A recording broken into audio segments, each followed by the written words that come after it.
Here we are. This is Team Subtronix, and this is Gav from Subtronix, and well, I'll let you introduce some of your cars. All right, so this is a BMW E90 3 Series. Let's start from the back.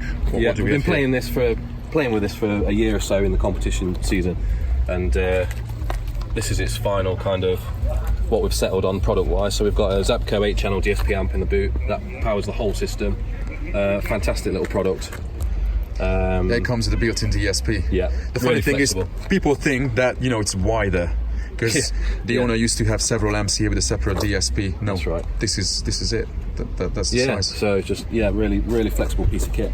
So in the front we've got hybrid audio L2 SE in the 8 pillars. Okay, let's have a look. Yep. And we modified the door to put a 6x9 Unity mid bass in the doors, and we put an additional set under the seats where the standard location for subwoofers underneath on the seat. But they're infinite baffle. They're not in an enclosure. Yeah, they breathe through the floor. You've got the floor. Yeah. And then we have a sub. Ooh, if we can lean in. You've got a sub in a sealed box. 12-inch Imagine hybrid audio, and Doing running off very a low bridged channels 7 and 8 of the amplifier. So, like I say, it's a simple system in terms of amplification. It runs the whole thing. The controller up there. But with the flexibility of the DSP built into the amp, you can control everything. And yeah, wicked. Awesome.